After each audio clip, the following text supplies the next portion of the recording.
Lupa lagi. Jangan lupa like, subscribe, dan komen. Topoyo, Topoyo.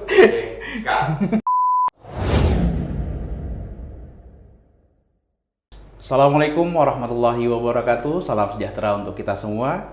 Sahabat Bawaslu dimanapun berada, kembali lagi di podcast Bawaslu Provinsi Kepulauan Riau. Podcast yang memberikan informasi dan edukasi kepada masyarakat seputar kepemiluan. Hari ini kita akan bincang-bincang, atau kata orang Melayu kita ini bual-bual, bersama Ketua Komisi Informasi Provinsi Kepulauan Riau, Bapak Arison SPTMM. Selamat datang Pak Arison. Ya, terima kasih Mas Kus. Ya, sebenarnya kita ini sekampung ya Pak. Ya. Udah sering temu, cuman salahnya kan jarang ngopi kita nih, jarang duduk ngopi, karena kita sekampung ini di Tuopaya. Baik Pak Ketua, sebelum kita berbicara lebih jauh terkait dengan keterbukaan informasi publik, sederhananya apa sih fungsi dari Komisi Informasi, Pak?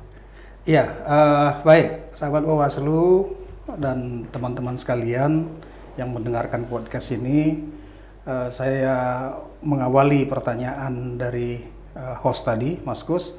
Saya ingin jelaskan dulu bahwa Undang-Undang Keterbukaan Informasi itu lahir, disahkan itu 30 Mei tahun 2008. Kemudian itu masih di zamannya Pak SBY ya. Oke. Nah ini untuk mengakomodir pasal 28F Undang-Undang Dasar 1945 tentang hak seseorang untuk memperoleh informasi. Jadi hak informasi itu adalah salah satu hak asasi manusia.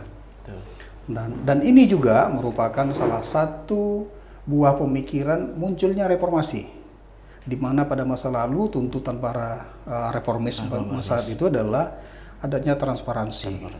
Nah, setelah disahkan tanggal 30 Mei 2008, maka 2 tahun kemudian untuk mempersiapkan munculnya peraturan pemerintah nomor 61 tahun 2010.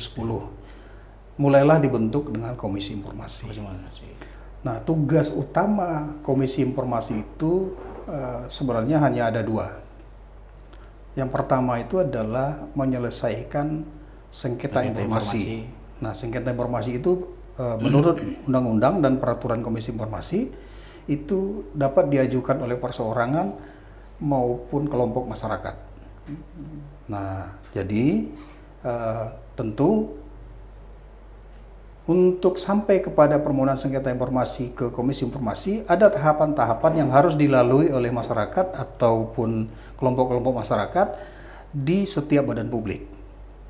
Nah, badan publik itu kami bisa jelaskan adalah lembaga yang tugasnya menyelenggarakan kepemerintahan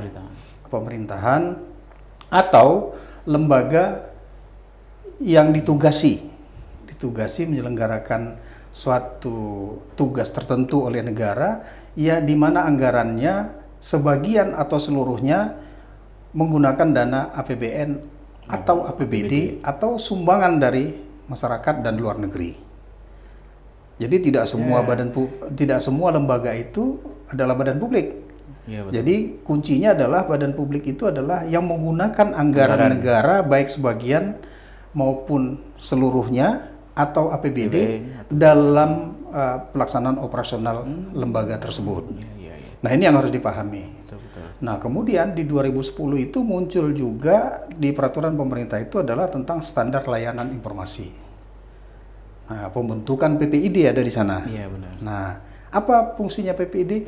PPID inilah di setiap badan publik untuk melayani permohonan informasi dari masyarakat tadi. Masyarakat tadi. Tentu diatur ya. Ada peraturan Komisi Informasi tentang standar layanan informasi publik itu yang menyebutkan ada 10, 7, dan 30. 10 itu adalah hari pertama dilakukan di PPID. Dapat dilakukan perpanjangan 7 hari ketika badan publik tersebut membutuhkan waktu untuk mengumpulkan informasi yang diminta oleh perseorangan maupun kelompok-kelompok masyarakat. Nah, 30 hari kemudian itu adalah waktu untuk pimpinan PPID. Atasan langsung PPID itu 30 hari untuk menjawab. Yo. Nah, seseorang ini kan dalam rentang waktu 10 plus 7 hari tadi, belum tentu dia merasa puas atau belum tentu PPID-nya menyampaikan informasi yang dibutuhkan oleh si pemohon. Betul. Nah, maka dia akan mengajukan keberatan kepada pimpinan badan publik, pimpinan PPID-nya, dan pimpinan PPID diberikan waktu selama 30 hari. Nah, dalam rentang 30 hari tersebut, kalau tidak juga diberikan jawaban oleh pimpinan atasan PPID tadi, atasan langsung PPID, maka itulah waktu bagi masyarakat, baik perseorangan maupun kelompok, untuk melaporkan ini kepada Komisi Informasi. Nah, jadi itu tugas pertama, menyelesaikan sengketa informasi. Nah, sidang di Komisi Informasi itu ada 2 tahapan. Pertama itu adalah mediasi, yang kedua itu adalah adjudikasi non litigasi. Nah, karena sifatnya kan perdata. Karena sifatnya perdata. Jadi mediasi itu wajib. Kemudian ketika mediasi gagal, maka dilanjutkan dengan sidang adjudikasi non litigasi. Itu tugas yang pertama tuh. Tugas yang pertama menyelesaikan sengketa informasi. Dan dalam proses persidangan di Komisi Informasi ada ketentuan lain bagi kami di Komisi Informasi, itu adalah maksimal 100 hari kerja harus sudah diputus, harus sudah selesai. Nah, jadi tidak boleh berlarut-larut. Jadi paling lama itu, bahasanya paling lama. Nah, ini tugasnya menyelesaikan sengketa informasi. Yang kedua adalah memastikan setiap badan publik melaksanakan ketentuan undang-undang tersebut dan peraturan turunannya tentunya. Nah, apa itu? Nah, salah satunya adalah dilakukan monitoring dan evaluasi. Monef itu ya yang Monef yang setiap tahun KI lakukan kepada setiap badan publik.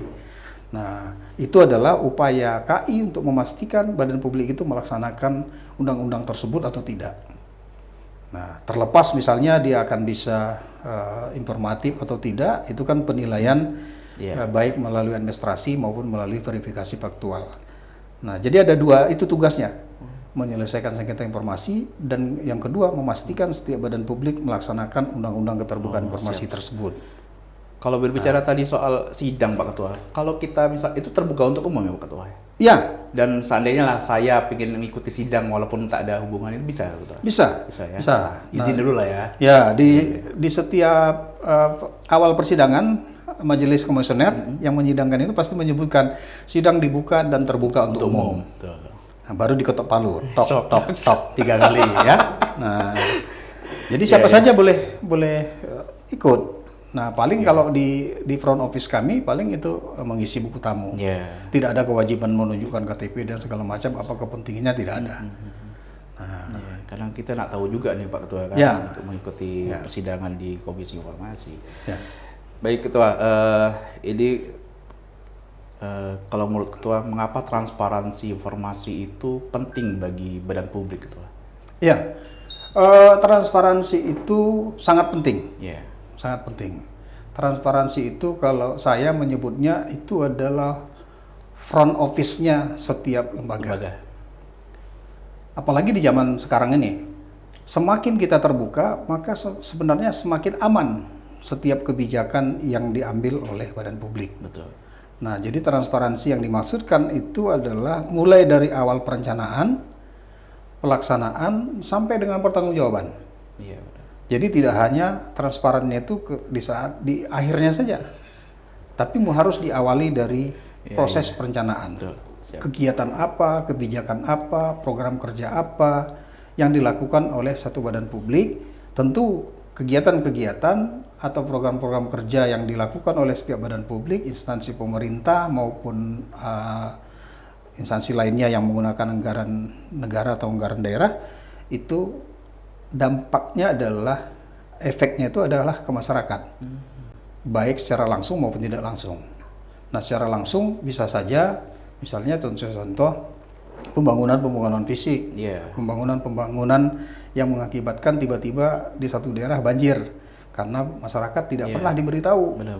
Nah, akibat kesalahan dalam proses perencanaan, tidak ada transparansi, masyarakat tidak tahu, maka yang menerima dampak itu adalah masyarakat. Masyarakat. Dampak dari banjir tersebut misalnya. Betul, betul. Nah, ya secara tidak langsungnya itu kan menggunakan anggaran negara. Anggaran negara. Jadi dengan adanya transparansi, masyarakat bisa memonitor atau menyampaikan dalam rangka pengawasan sebenarnya. Nah, tidak tertutup juga misalnya persoalan-persoalan atau program-program yang dilakukan oleh lembaga penyelenggara pemilu seperti Bawaslu. Iya. Nah, hal-hal ini kan semua berdampak secara keuangan negara, ya kan? Kemudian edukasi kepada masyarakat. Iya. Karena memang beberapa makin kesini kan beberapa lembaga publik itu badan publik mulai positif terhadap tren keterbukaan informasi publik. Ya. Ketua selanjutnya kemarin kita tanggal 13 April 2026 yang lalu antara Bawaslu dan Komisi Informasi kita melaksanakan sebuah kerjasama lah MOU atau penandatanganan. Kira-kira terkait tindak lanjut dari itu kolaborasi apa yang kemudian bisa dibuat antara Bawaslu dan Komisi Informasi nantinya? Ya, banyak hal dampak dari MOU itu adalah misalnya memudahkan Bawaslu dan KI itu dalam rangka memperbaiki pengetahuan atau sumber daya manusia di Bawaslu, khususnya di PPID, untuk merumuskan pelayanan publik. Yang kedua, secara kelembagaan Bawaslu dan KI juga berkepentingan untuk meningkatkan pembentukan jaringan-jaringan. Nah, terutama jaringan-jaringan. Kita bicara jaringan ini, Bawaslu mungkin sudah punya jaringan dan selama ini sebelum adanya kerjasama, Bawaslu sendiri memiliki keterbatasan untuk menyampaikan hal-hal apa saja sih yang harus dilakukan oleh Bawaslu dalam rangka menjamin transparansi bidang kepengawasan pemilu. Nah, selama ini kan orang hanya berpikiran bahwa Bawaslu itu seolah-olah bekerja sendiri. Nah, walaupun dia misalnya melibatkan jaringan masyarakat atau jaringan mahasiswa, ya kan, mahasiswa. Tetapi masih ada stigma di masyarakat Bawaslu itu adalah yang sulit dijangkau oleh masyarakat. Nah, dengan adanya kerjasama itu maka bisa urun rebuk lah, sama-sama turun ke lapangan sebagai lembaga yang diberikan kewenangan oleh undang-undang, maka Komisi Informasi menjelaskan hal-hal apa yang mungkin setidak-tidaknya, kalaupun tidak bisa turun langsung kepada masyarakatnya, kami di Komisi Informasi titip kepada materi-materi pelatihan ataupun materi-materi sosialisasi yang dilakukan Bawaslu kepada masyarakat, khususnya apa yang harus diketahui oleh masyarakat agar memunculkan partisipasi masyarakat. Jadi tidak hanya dia lapor itu sebagai temuan atau atau intimidasi dan segala macam, itu apa yang harus dilakukan. Nah, jangan sampai itu tadi di awal tadi kita menyebutkan bahwa transparansi informasi itu merupakan hak asasi manusia. Demokrasi, pemilu juga hak asasi yang diatur oleh undang-undang. Maka ini harus ketemu, harus sinkron. Jadi peningkatan kapasitas SDM PPID, peningkatan kapasitas kelembagaan di bidang transparansi, keterbukaan informasi, karena ada daftar informasi publik, ada daftar informasi yang dikecualikan. Untuk tujuannya sebenarnya untuk mengantisipasi atau memitigasi. Nah, memitigasi jangan sampai masyarakat pemohon informasi di Bawaslu itu tidak terlayani dengan baik. Dilakukan standarnya masih sama dengan standar non pemilu, dan ini kan berkejar-kejaran sebenarnya. Iya, betul. Penyelenggara pemilu itu ada tahapan, dan tahapan itu dari satu tahapan ke tahapan yang lain ada durasi waktunya. Kalau ikut, contohnya ya, kalau ikut standar layanan informasi publik yang biasa itu 10.7.30, ini tahapan pemilu bisa terlewatkan. Iya, sehingga tidak berguna lagi informasi yang dibutuhkan. Ya, betul. Nah, ketika informasi itu tidak dibutuhkan lagi atau sudah terlewatkan, maka kita sudah melanggar hak asasi seseorang untuk mendapatkan informasi. Mungkin saja dia untuk mengkoreksi caleg misalnya, Iya, betul. mungkin saja dia untuk melaporkan adanya temuan-temuan pelanggaran di daerah, tapi karena tahapannya sudah lewat, Iya. maka nanti ketika masuk persoalan aduan administrasi misalnya di Bawaslu, dianggap sudah kadaluarsa. Nah, ini yang kita antisipasi. Oleh karenanya, peraturan Komisi Informasi ada sendiri yang mengatur tentang pemilu. Peraturan Komisi Informasi nomor 1 tahun 2019 tentang pemilihan umum. Jadi ada hal-hal, ya, ada hal-hal yang harus dipatuhi oleh Bawaslu. Benar-benar. Oleh Bawaslu. Nah, ada hal-hal yang harus juga dipatuhi oleh Komisi Informasi ketika muncul sengketa informasi ke Komisi Informasi. Tidak lagi mengandalkan 10 plus 7 plus 30. Nah, itu tadi tahapannya bisa terlewatkan. Percuma, sia-sia kan? Nah, sementara itu adalah hal-hal yang harus dipahami di antara kedua lembaga. Tadi kita berbicara badan publik, Ketua. Jadi informasi apa sih sebenarnya yang kemudian wajib dibuka oleh badan publik? Kemudian apakah semua informasi itu dapat dibuka? Ya, jadi klasifikasi informasi itu adalah informasi yang serta-merta. Satu, serta-merta. Yang kedua, berkala. Kemudian setiap saat. Kemudian yang dikecualikan. Ada 4 itu kategori informasi. Nah, 3 ini harus dipatuhi. Harus dipatuhi oleh semua badan publik termasuk Bawaslu. Yang serta-merta, berkala dan setiap saat. Nah, ini kan pengkategorian ini wajib diumumkan, diminta atau tidak diminta oleh masyarakat. Nah, ya kan, misalnya kalau yang berkala misalnya hasil pengawasan oleh Bawaslu. Kemudian yang berkala selanjutnya adalah putusan-putusan yang sudah dilaksanakan. Kemudian yang serta-merta misalnya tahapan pemilu atau kejadian-kejadian penyelenggaraan pemilu yang post major. Apabila tidak diumumkan. Nah, apabila tidak diumumkan akan mengganggu. Misalnya salah satu contoh adanya temuan pencoblosan surat suara di luar jam atau di masa distribusi, ya kan? Kemudian banjir misalnya, atau ada huru-hara di TPS. Nah, itu serta-merta harus segera diumumkan di websitenya. Nah, 3 ini wajib. Termasuk yang berkala itu nanti kita di luar bicara kita tentang yang dikecualikan ya.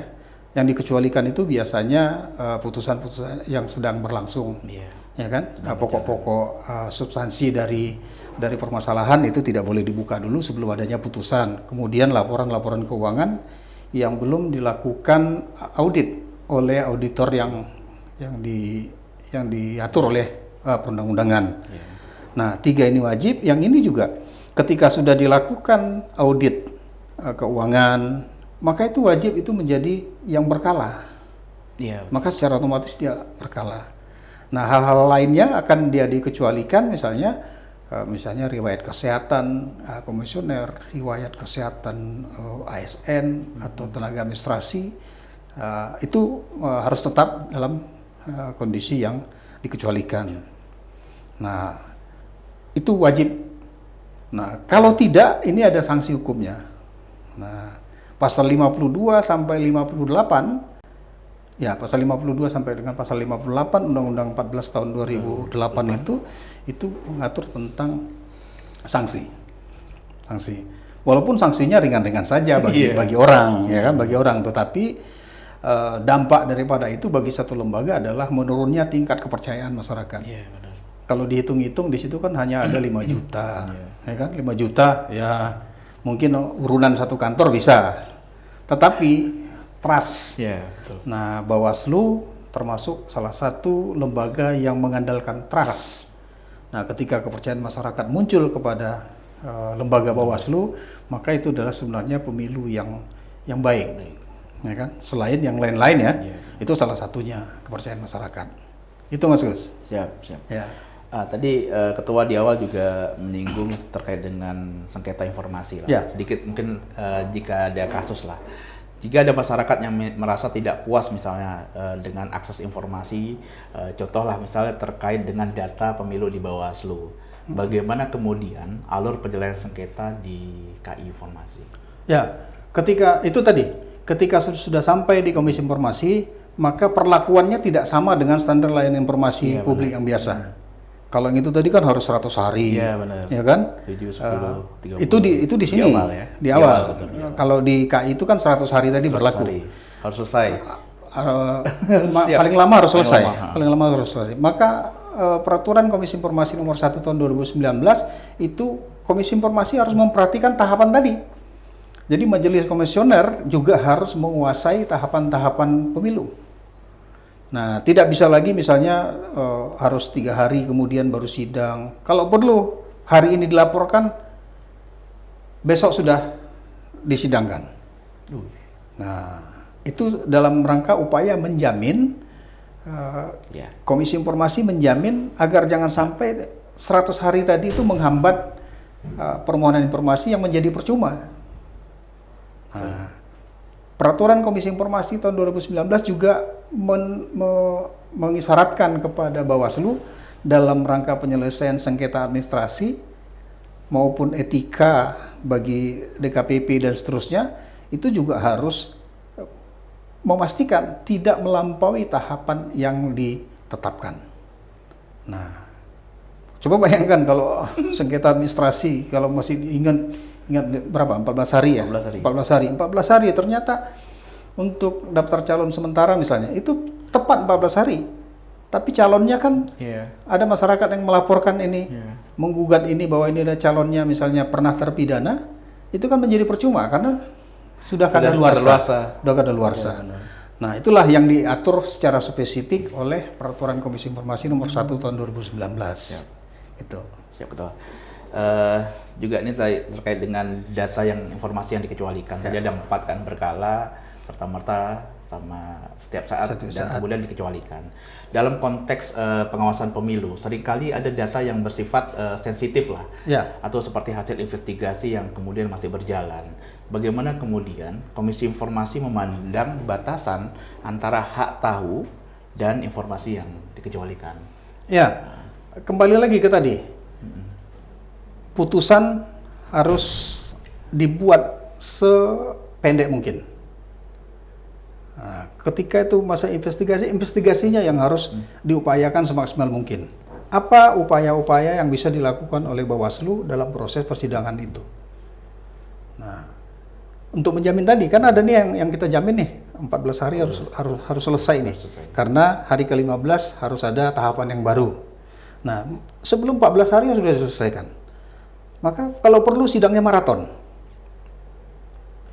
Pagi sidang, jika memungkinkan ditanyakan kepada para pihak, ya sorenya jika perlu. Tentu walaupun mungkin harus ada melanggar ketentuan lain misalnya. Itu adalah hari kerja misalnya. Iya, benar. Ya kan? 14 hari kerja kan yang di Bawaslu. Ya kalau memang memungkinkan ada SOP yang dalam proses persidangan administrasi atau proses persidangan apapun yang menjadi kewenangan Bawaslu itu dikecualikan untuk hal-hal yang seperti ini. Ya, sebagaimana Komisi Informasi mengatur tidak harus 100 hari gitu. Iya. Nah, jadi pimpinan Bawaslu juga harus misalnya punya usulan kepada pimpinan Bawaslu RI untuk hal-hal yang terkait seperti ini bisa dipercepat atau tidak perlu harus 3 hari panggilannya gitu. Di persidangan Komisi Informasi apa keputusannya, Ketua? Keputusannya itu diberikan atau tidak? Diberikan sebagian atau diberikan sepenuhnya atau tidak diberikan sama sekali. Misalnya ada badan publik yang kemudian tidak mematuhi keputusan Komisi Informasi, ada upaya hukum lain misalnya? Ada. Bagi seseorang, bagi yang kan tetap juga dia pemohon itu adalah yang memohonkan informasi. Badan publik yang dimohonkan itu menjadi termohon. Nah, si pemohon ini tinggal dia melaporkan kepada pengadilan negeri misalnya, kalau dia tidak puas. Maka ini kan bisa jadi pidana. Pidana, ya. Bisa jadi pidana. Nah, dia harus melaporkan. Tapi kalau yang ini tidak melaporkan, KI hanya sampai di situ. Iya benar. Hanya sampai di situ. Sampai di situ aja ya, Pak. Ya. Oh, siap. Selanjutnya Ketua, oke, PPID Bawaslu Kepri, alhamdulillah memang setiap tahun kita mendapatkan predikat informatif. Ya. Kami terus berbenah melakukan perbaikan-perbaikan. Kira-kira yang menurut pandangan dari Komisi Informasi, karena kami sebagai objek juga sebagai di penilaian kan, Ya. apa yang kemudian perlu kami perbaiki atau yang perlu di-upgrade, Ketua? Ya, kunci daripada monitoring dan evaluasi itu tugasnya PPID itu akan terbantu ketika daftar informasi publik itu dilakukan review. Nah, jadi diperbaharui terus, diperbaharui terus. Jadi dilakukan review, misalnya per 6 bulan sekali, Bawaslu Kepri mereview daftar informasi publik. Ini sebenarnya sudah kadaluarsa, berarti dikeluarkan dari daftar informasi. Jadi dia bisa bertambah, bisa berkurang. Tahun ini misalnya bukan numpuk-numpuk itu ya, bisa kita kurangi itu ya. Ya kalau dianggap sudah datanya kadaluarsa, karena dia kan tidak terlepas juga dari masa retensi. Ya, retensi arsip. Retensi arsip, ya kan? Kalau dia sudah misalnya retensi arsip, misalnya di website-nya itu daftar informasi tentang putusan hasil persidangan. Itu kan sebenarnya dia kan secara berkala. Berkala itu mungkin ada masa retensinya itu hanya 6 bulan atau 1 tahun. Ketika dia sudah ada, untuk apa lagi? Untuk apa lagi? Berarti kan itu harus diperbarui. Kalaupun misalnya daftarnya itu sama dengan tahun yang lalu, berarti kan ketika tanggal dari daftar informasi publik tersebut, tanggal yang terbaru, berarti yang melakukan penilaian sudah meyakini bahwa PPID-nya memang bekerja. Atasan langsung PPID-nya memang bekerja. Tapi kalau yang ditampil, ya kita percaya saja. Misalnya itu surat keputusan sekretaris misalnya. Surat keputusan sekretaris itu tahun 2024. Sementara Monef kita nanti tahun 2026 misalnya. Kita percaya saja bahwa itu mungkin tidak ada perubahan. Iya, betul. Tapi apa yang membuktikan bahwa PPID, atasan PPID, bahkan pengarah pimpinan Bawaslu itu melakukan review terhadap, tentu kan yang dilihat pertama itu adalah tanggal. Apakah diperbarui atau tidak. Kalau tidak diperbarui berarti tidak ada dilakukan pekerjaan itu kan. Nah, kemudian memperbanyak volume dari jawaban pertanyaan. Jadi tidak tunggal saja. Sebagai salah satu contoh misalnya, pernahkah dilakukan pembinaan SDM PPID, baik secara internal maupun secara institusi, dari Bawaslu sampai Bawaslu Provinsi ke Bawaslu Kabupaten Kota. Nah, rata-rata kan hanya mau masukkan, misalnya katakanlah pernah, tapi yang hanya ketika dia ikut di provinsi saja misalnya. Salah satu parameternya itu adalah penilaian itu akan melihat dari tanggal daftar informasi publik terakhir. Iya, betul. Nah, dari tanggal tersebut bisa memberikan keyakinan kepada tim penilai atau tim verifikator bahwa ini dilakukan review, dilakukan ada pekerjaannya, ada kegiatannya si PPID. Nah, kalau ini digunakan misalnya tahun 2023, sementara kita sudah 2026, sah-sah saja, tidak ada perubahan. Nah, tapi bagaimana mungkin kita menyatakan kami tidak ada perubahan, sementara tidak dilakukan review? Itu salah satu. Yang kedua, program itu kan sebenarnya banyak. Apalagi sebagai Bawaslu sebagai instansi vertikal, ini kita tahu persis sangat komit dengan transparansi, dengan keterbukaan informasi. Tentu banyak program dari baik Bawaslu RI yang mengundang Bawaslu Provinsi maupun Bawaslu Provinsi yang melakukan kegiatan-kegiatan internalnya maupun Bawaslu Provinsi terhadap Bawaslu Kabupaten Kotanya. Nah, ini dilaporkan semua gitu. Dilaporkan semua. Itu untuk meyakinkan tim verifikator. Nah, ada juga kasus misalnya ketika pengalaman Monef yang lalu itu, ada juga kasus dibuat sama saja jawabannya. Nah, di Monef itu kan ada enam kategori. 6 kategori. Masing-masing kategori itu ada 31 pertanyaan. Ya, ada yang Pertanyaan yang nomor banyak 1. kedua kadang. Ya? Wah, itu saja berulang. Padahal kan tadi kan banyak sebenarnya kegiatan ini. Ya. Nah, bahkan ada yang juga ketahuan misalnya. Ya. Rencana umum pengadaannya itu ada. Tetapi dokumen yang disampaikan itu adalah dokumen tahun, 2 tahun, 3 tahun sebelumnya. Nah, ini kan tentu tidak bisa memaksimalkan nilai. Nilai maksimal itu ada 100. Nah, kalau sudah jadi 95, memang akan informatif. Yeah. Besar kemungkinan akan informatif. Ketika dilakukan nanti verifikasi faktual pun, ya, dengan melakukan visitasi misalnya atau diundang, itu pasti hampir dipastikan itu informatif.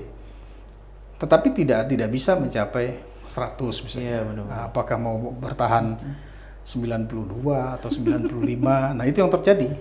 Jadi cukup rigid juga Komisi Informasi mereview itu, Pak ya. Cukup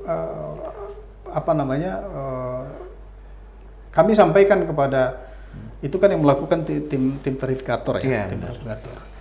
Maka kami komisioner memastikan jangan sampai ada hal-hal yang karena kita malas, karena tim verifikator lelah dan seterusnya, ini jangan sampai ini merugikan badan publik, merugikan penilaian, apalagi sampai menguntungkan, ya kan? Karena semua dianggap kan syukur lah. Iya, tetapi kan kasihan yang badan publik lain yang seharusnya dia mendapatkan nilai 100, tapi akhirnya karena kita lalai dia menjadi 95. Iya benar. Nah, kan itu lumayan tipis-tipis. Iya benar. Nilai antara 1 sampai 10 besar itu tipis-tipis saja, 0,1, 0,2 gitu. Nah, begitu Mas Santo. Kalau Sapras Ketua, kalau kami gimana Sapras kami Ketua? Ya, Sapras ya hampir standar lah, hampir standar. Sesuai dengan fungsinya. Ya, sesuai dengan fungsinya, ya kan? Nah, bahkan ya kalau Sapras ada hal-hal yang justru lembaga lain mungkin akan lebih baik. Iya, betul. Mungkin lebih baik. Tadi kuncinya kan dia tupoksinya apa? Ya kan? Tupoksinya apa? Betul. Nah, PPID-nya mungkin anggarannya terbatas. PPID di sana bisa berkreasi. Nah, ini kan hal-hal yang mempengaruhi secara fisikal. Tapi yang paling penting itu adalah secara administratif. Siap, betul. Ya. Terakhir Ketua, ini terkait dengan closing statement lah dari Komisi Informasi untuk para penyelenggara pemilu dan masyarakat luas terkait transparansi, Ketua. Ya, transparansi itu adalah batu loncatan utama dari kepercayaan publik. Sebagai lembaga yang mengandalkan kepercayaan publik dalam mengambil momentum demokrasi yang baik, maka tidak ada kata lain bagi masyarakat untuk tidak berpartisipasi. Siap. Hidup Bawaslu. Satu kata untuk menggambarkan pemilu yang transparan, Ketua. Integritas dan kemampuan. Ya. Kalau tidak punya integritas tapi tidak punya kemampuan, akan menjadi bumerang. Begitu juga punya pengetahuan tapi tidak punya integritas, itu akan menjadi masalah bagi satu lembaga.